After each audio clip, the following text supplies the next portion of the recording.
a high school class project, my teacher told me it's unrealistic being a CEO. It's been my dream to be a CEO since I was 10. So I told her, it is realistic. Follow me on my journey to learn what it takes to become a CEO.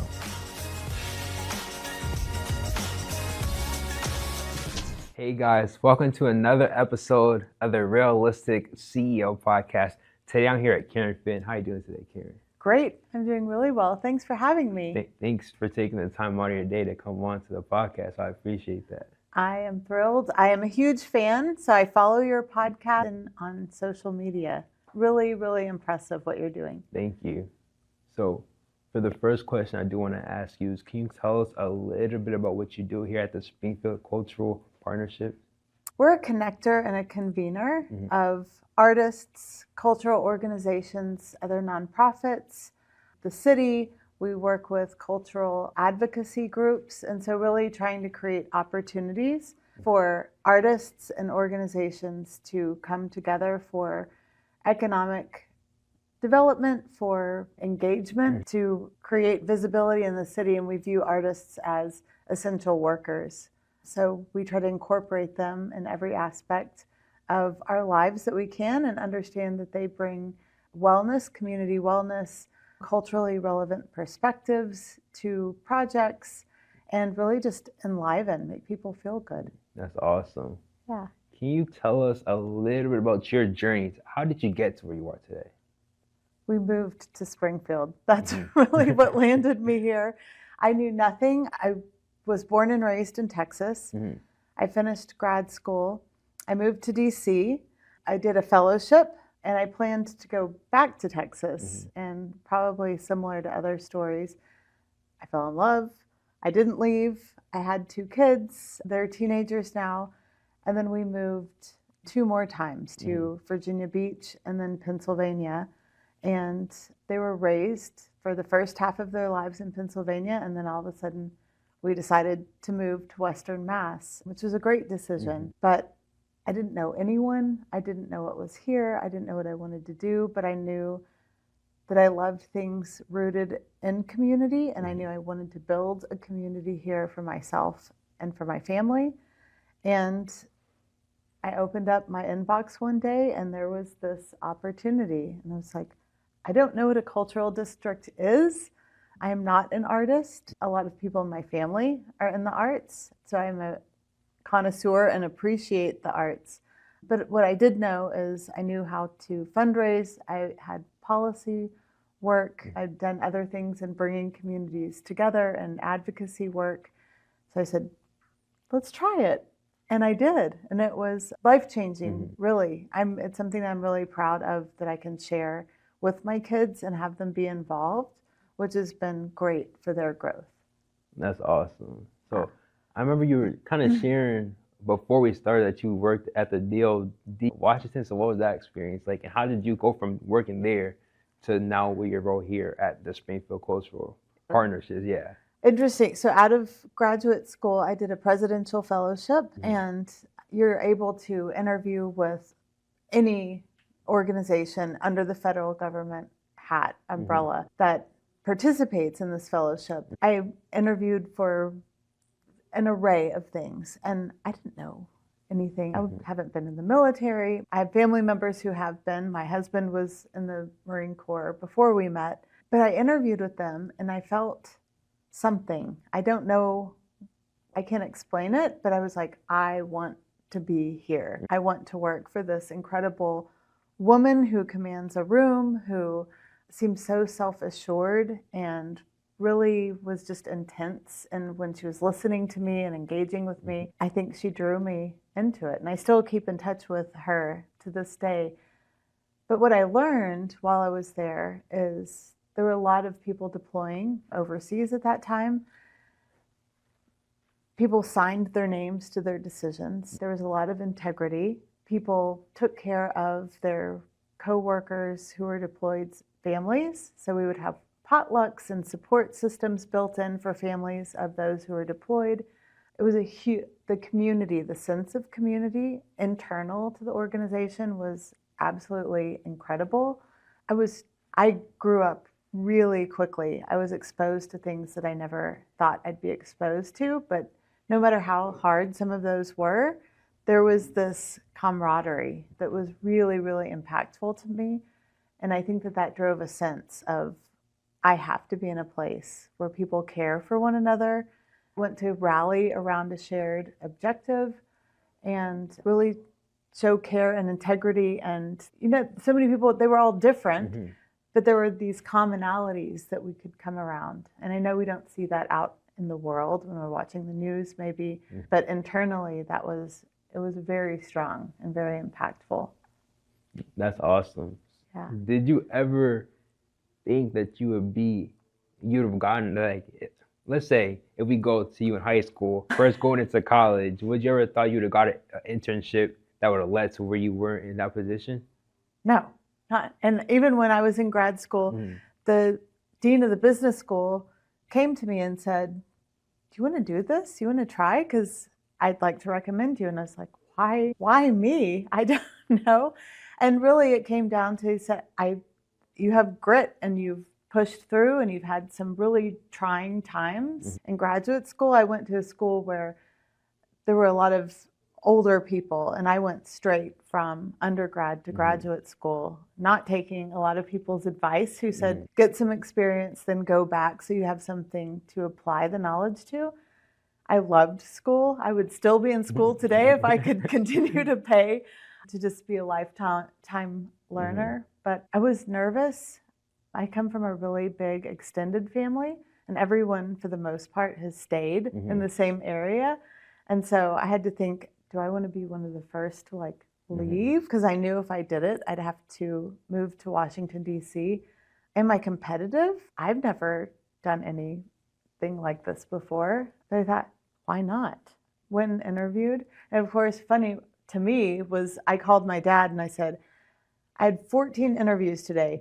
I'm exhausted. I want to work for Department of Defense and specifically the Marine Corps. And he said, no way. He was a Marine. And he said, what? You're not a Marine. What would you do? Because all of his experience was deployed or in the field or at a base. So he had never seen civilians working in that environment. And he thought, oh my gosh, I just sent this kid all the way through school and she's going to go and she's going to be sweeping the floors for the Marines. He didn't know. And so it was kind of a cool journey and story for everyone, unexpected for everyone, but has really led to great opportunities. That's awesome. Yeah. So with your experience working at the DOD to now working with artists, what has been like the biggest similarities and differences that you see inside of both positions?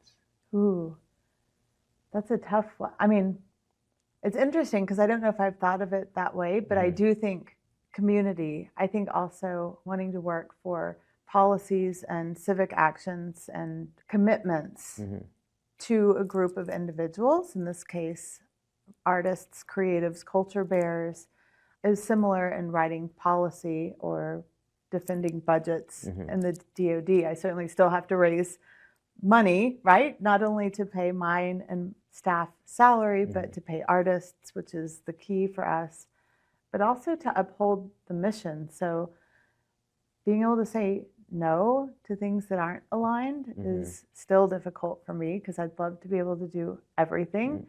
Understanding where those guideposts are and setting those. So I think taking the knowledge that I learned then, and now it's my responsibility to create those guideposts and really asking questions. So I could do anything without continuous conversations with artists. I don't want to make up what they need.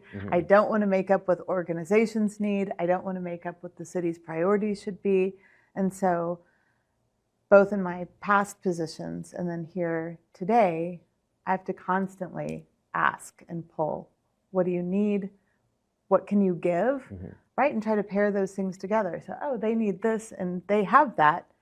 Can we make this work together for the benefit of everyone? Sometimes you can, sometimes you can't. But yeah, I think it's just, I've always felt my dad My mom always called me the fixer.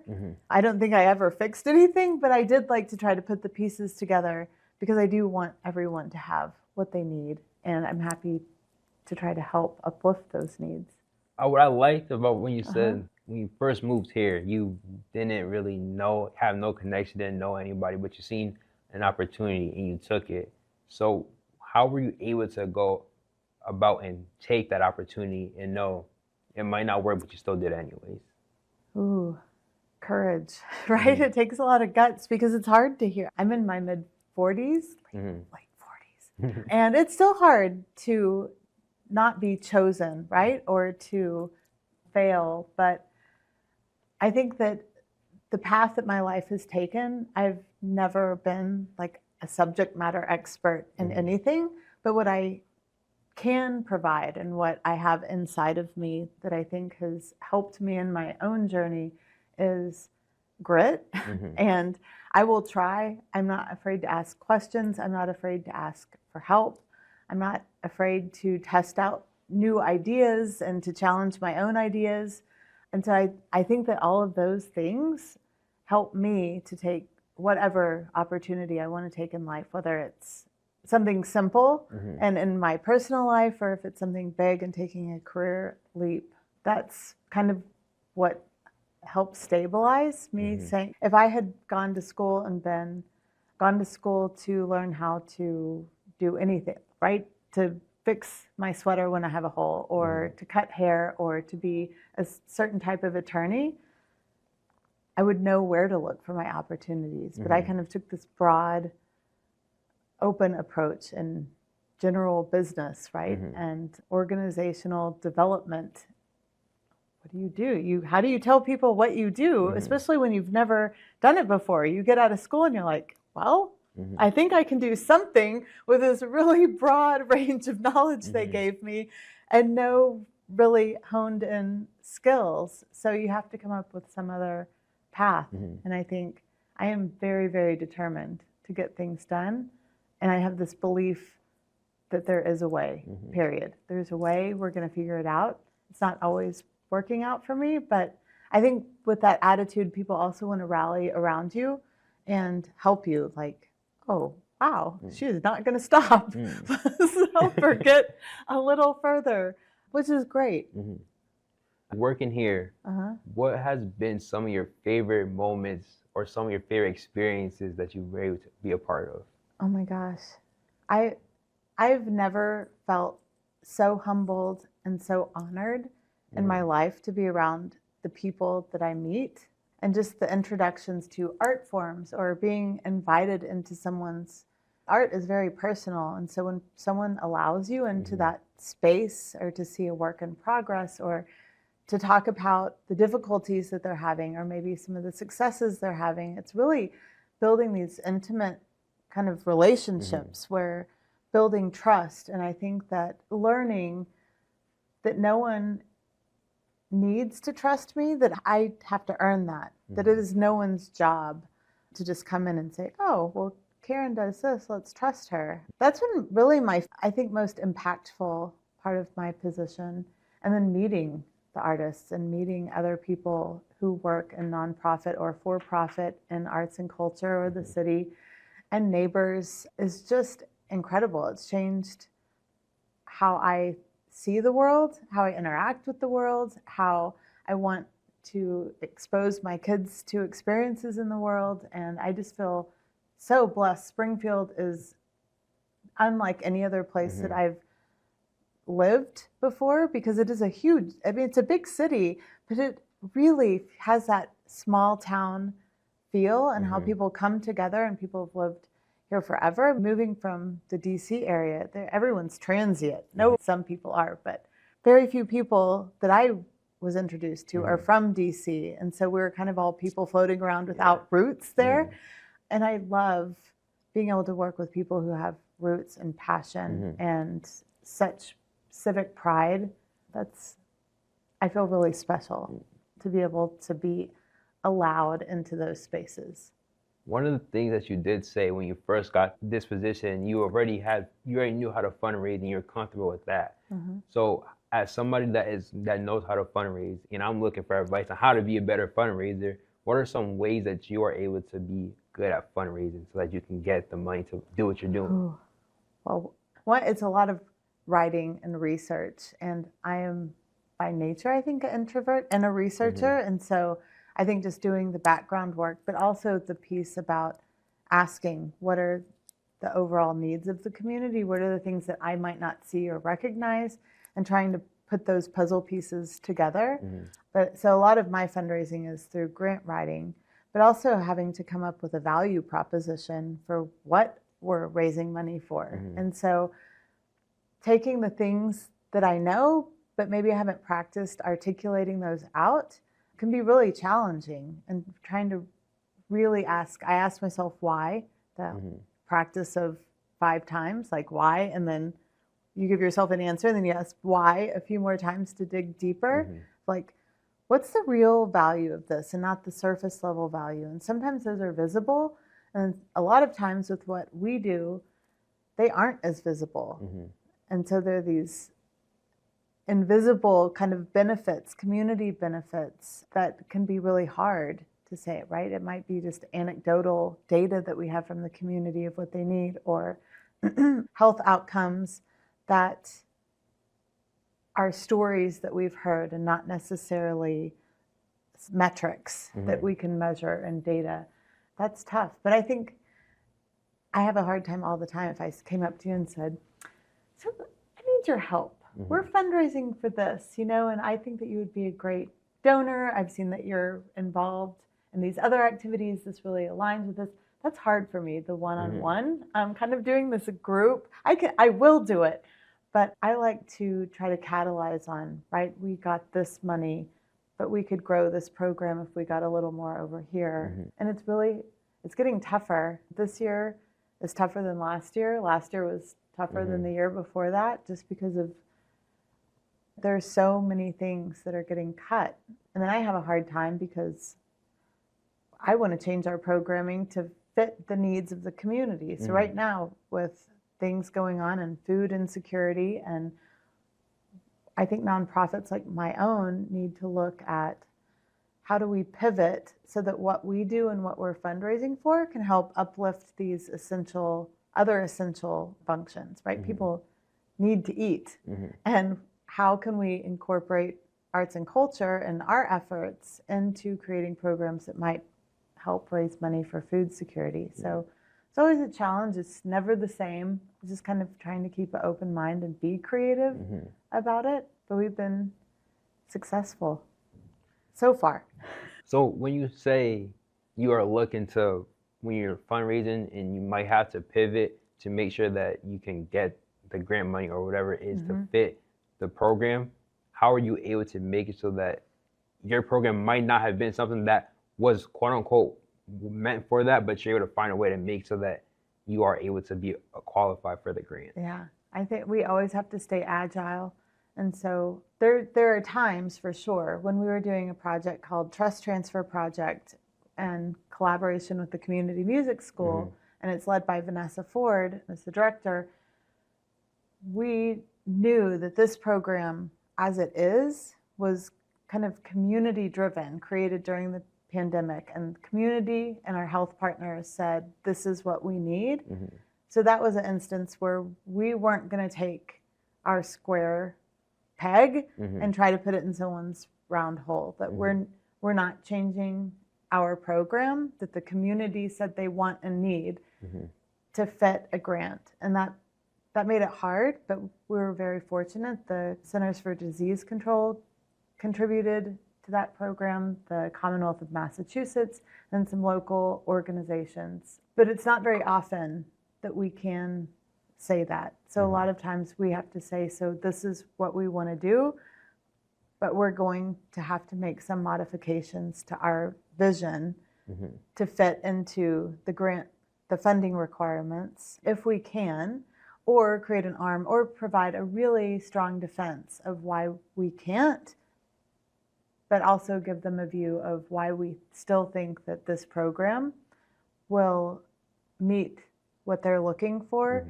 just maybe in a way that they haven't thought of before. And that has been successful. It's also been unsuccessful. And so I think it's just taking, right, how well can you tell the story of what you're trying to do and ask for some grace from funders. And I think that I think that a lot of them are very willing to do that. Sometimes they have their own internal constraints that don't allow it. But I think even if you don't get the money, I think that those stories help educate funders of community needs and maybe some obstacles that they're presenting. And maybe that'll change a system down the road. So it's worth applying, I think. And I tell artists, because it's hard. It's hard to put yourself out there as an artist and tell your story.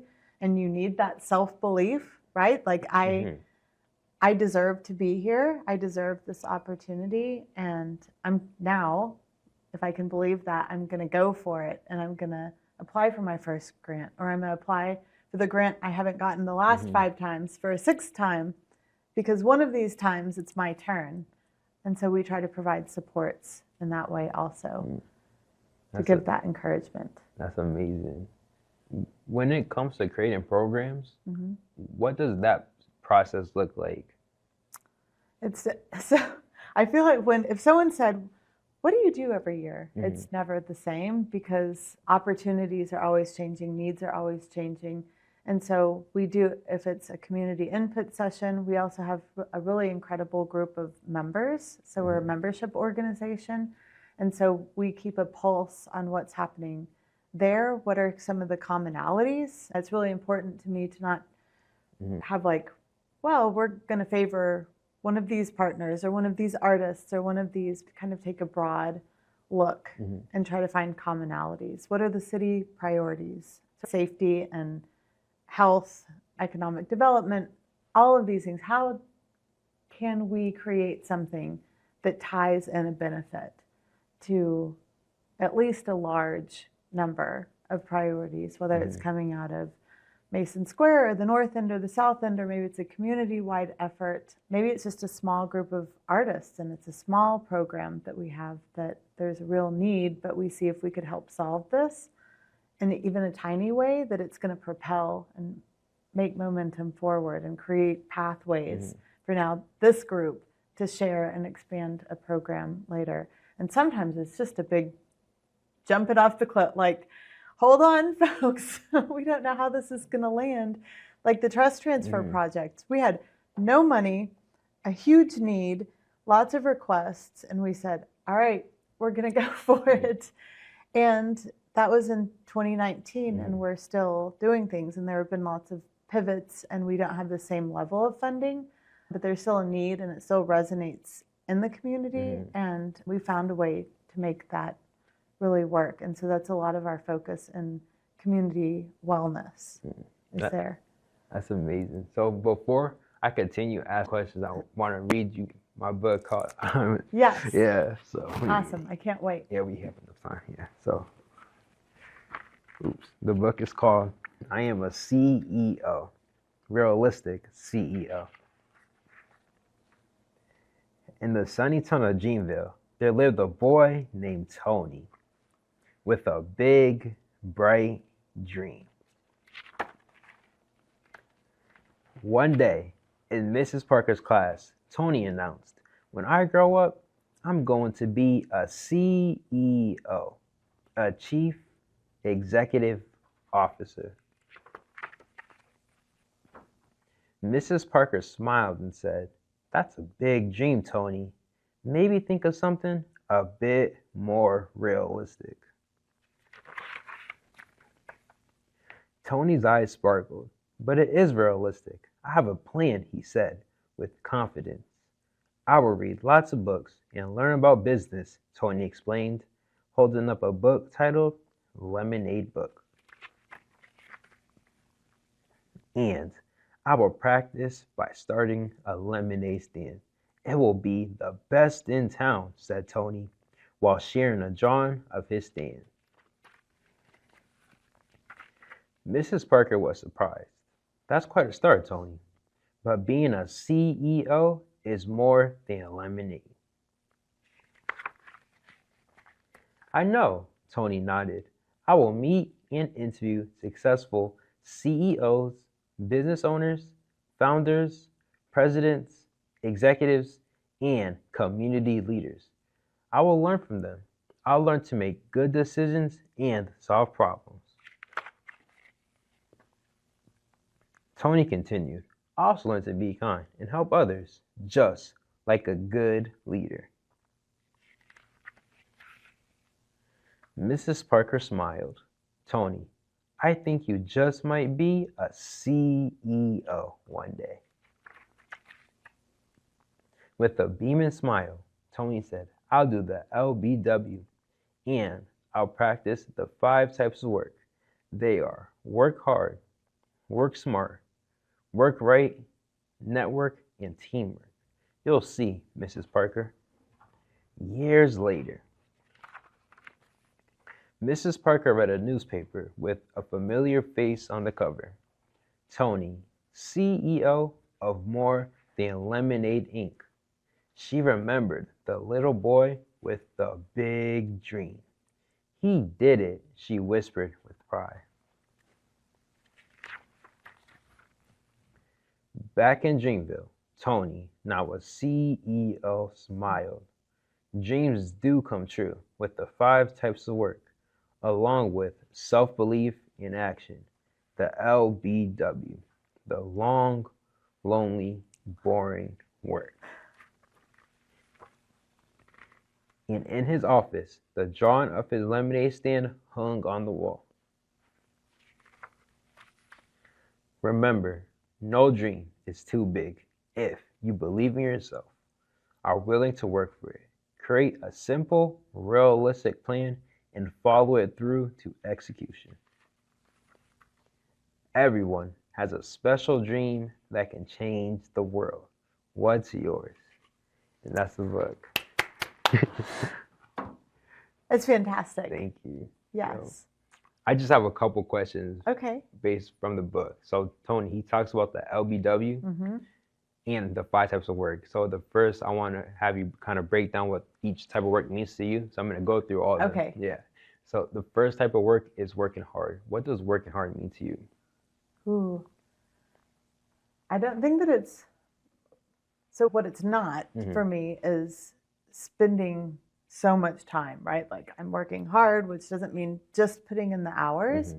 I think that it means doing the things that are hard, right? The learning how to speak in public, the learning how to go out and shake a hand, the learning how to ask for help. I think it's all of the things that maybe don't come second nature to someone, whatever that is. That's what the hard work is for me. That's a great answer.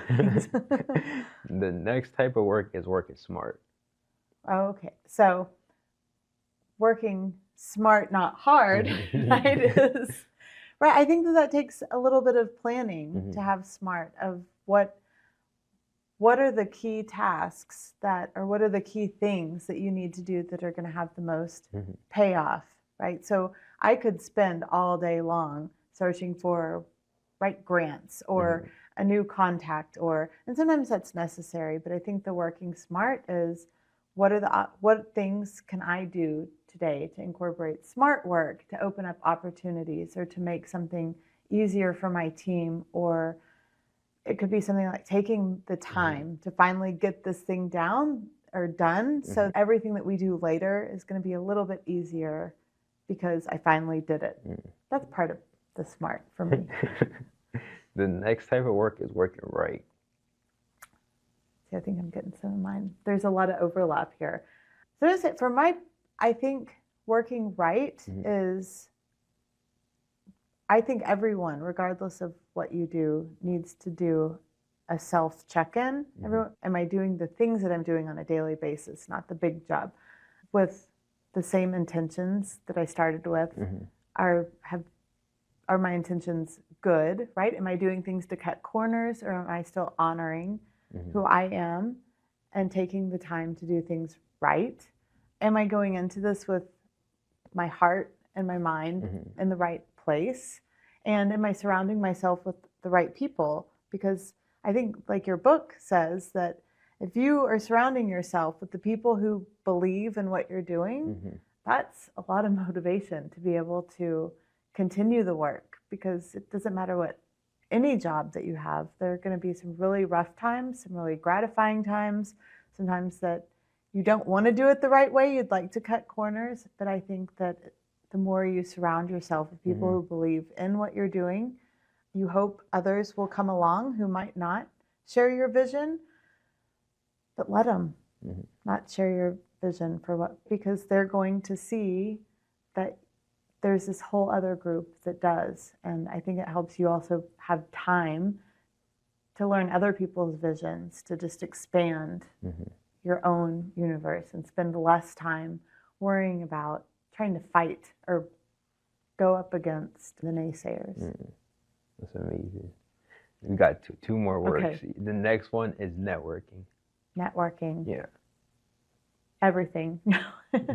Yeah, I think just knowing people. Sometimes here's a perfect example. A lot of people that you interview, I know, or I've worked with, or I've been introduced to, and through your interviews and watching your podcast videos, I learned something new about all of them.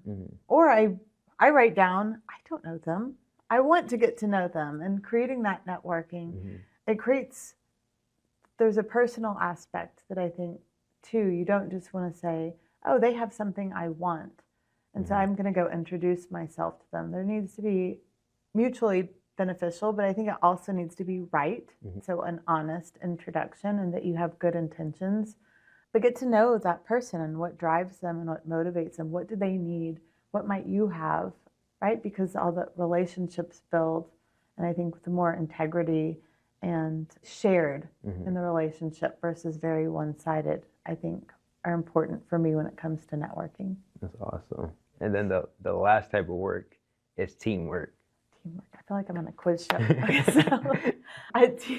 Teamwork is, I couldn't do any job that I've ever had without teamwork. And sometimes that's hard for me because I am a put your head down and I will plow through it. I will get all the things done and not sleep until they're all done. That's not to everyone's benefit, right? Because that took away from sharing and ideas, or maybe someone saying, why are you doing it like that? We could do it like this, or have you thought of that? Teamwork is about building your own knowledge, but also sharing knowledge with people on your team, and also making sure that what you're doing isn't just reflective of what's stuck inside of your own head, right? That it's representative of lots of different thoughts and varied thoughts. And I think that having a team that isn't homogeneous, that is, they're different interests and life experiences and thought patterns. And as long as you share some core goals and ethos and values, then I think that the more different the ideas on the team, the better. Life experience. Yeah. So I think teamwork is extremely important. That's awesome. And now, Tony talks about the LBW, Okay. the long, lonely, boring work. So can you tell us about the LBW that you have to do in your life? Yes. I heard it described once. It was like that ant, or the ant eaters, and they just are pushing those mounds of dirt to uncover the ants. And that really resonated with me, because I will get sucked into that vortex if I allow myself of just putting my head down, getting the long, lonely, boring work done. I think it's important to figure out ways it might be long. Are there ways to shorten it? Teamwork, I think, is one, is how can we share in this, which also brings kind of a understanding of, if I've never had to, I could say to someone on my team, because I don't do graphics, could you please make me a blah? And I'm like, where is it? Where is it? Where is it? But until I actually sit down and understand how long it takes to create these amazing things that are being created, I think that that's important for the long, and giving yourself grace too. Sometimes you just need a break to do your best work. Lonely, sometimes I hope if you're doing lonely work, if what you're doing is making you feel lonely, it's for an outcome that's really going to uplift you. And maybe you just need to bring in your team, or you need to take a walk or find a different way to do that. Can you speak into a note taker and go on a long walk and kind of freshen your brain up? Long, lonely, boring, tedious. That's so. I always learn things. I try to find ways to learn things in everything that I'm doing. So I hope I don't have a lot of boring work, but there's a lot of tedious work. And I feel like that those things always motivate me to look at how could this be done differently? I'm not going to call anyone out, but I'm applying for something right now, and it is long, lonely, and boring all in one. While I'm doing it, I'm making notes of how this could be less of all three. How could it be more accessible? How could it be streamlined to benefit both the user, but also the person who at some point is going to have to look at all this? I'm going to give them a stack this big. You made it long, boring, and lonely for me. So wait till you have to look at my product. It's going to be awful. No. Yeah, I think that we just have to remind ourselves that sometimes that's just what you have to do, right? To get the rainbow, to get the sunshine on the other side, and to get the reward. And so I would say all of our LLW or LBW, sorry, is worth it because there's a payoff. And for me personally, if I get to witness an impact that brings joy to community or artists, or provide something that might have been really tough for someone else to get for themselves or for a group of people, that reward to me, 100% is worth a little bit of that. That's awesome. So I just have a couple more questions for you. But before I do answer them, I want to know, ask them, I want to know, what are some ways that I can get involved, or we can partner up and do something together? Or I can even just be a part of your programs and help your programs as well. Funny you should ask. I was going to tell you. So we received from the Robert Wood Johnson Foundation, Partners for Public Spaces and Culture House. This was one of those, I'm going to jump off the bridge. I'm going for this opportunity because I want it. I had this much chance. I say we, the team. It was slim chance because it was open nationally, and none of the organizations are local.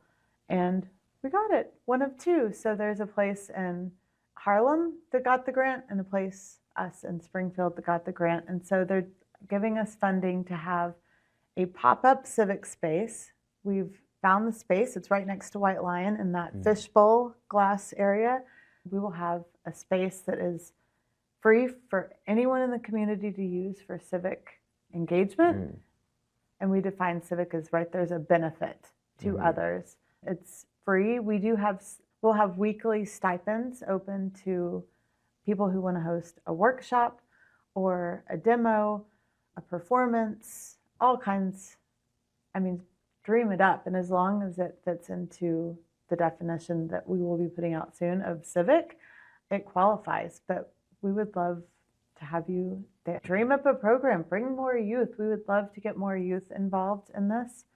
But anything you can dream up, I would say, I think that we can support the work that you're doing, and hopefully we have stipend. Well, we do, but hopefully we could also pay you to do some of that work, give you free space to use. And we're still working on envisioning all the things that are going to be happening with the funder, but we're really excited about that. That's amazing. Honestly, can you share that story and what it was like being one of the two programs to get that grant? What was that process like to make so there's only two programs that are allowed to get that grant?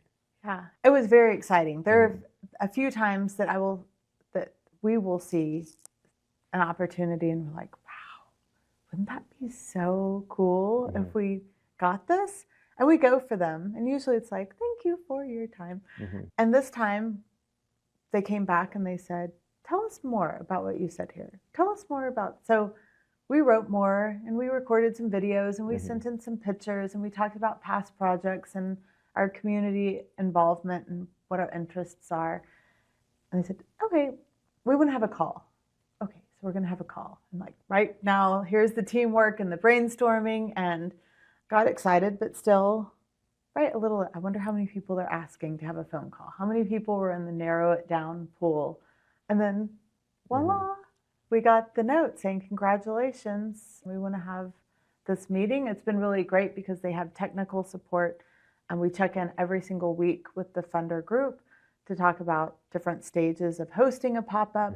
We've done pop-up art and like one-day galleries, but this is new for us to test having a space that's open to the public that we will need to staff, and to have continuous programming and a calendar of things going on that are free to the community, that are of interest to the community, that reach lots of different segments of the community. And then how can we tie in arts to also show how we use arts to amplify civic actions that are happening around the community. So it feels great. It's exhilarating. It's also a little scary, right? You want it to succeed. You want it to be a benefit to the community. You want people to support it.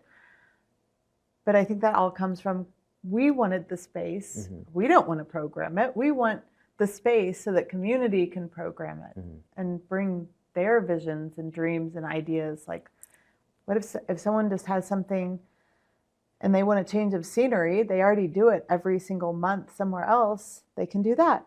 There may be an instance where someone says, I really want to do it this way, but where we're doing it now wants to do it this way. I just want a place to test my idea and do it for community. Awesome. We're here.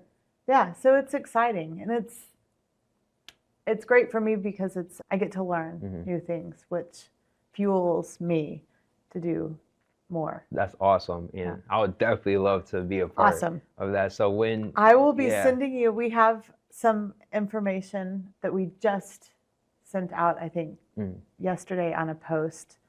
I will make sure that you get it, because it's an interest form of like, dream your idea. And then we're gonna, as soon as we have the calendar and all the things up, then we can start scheduling.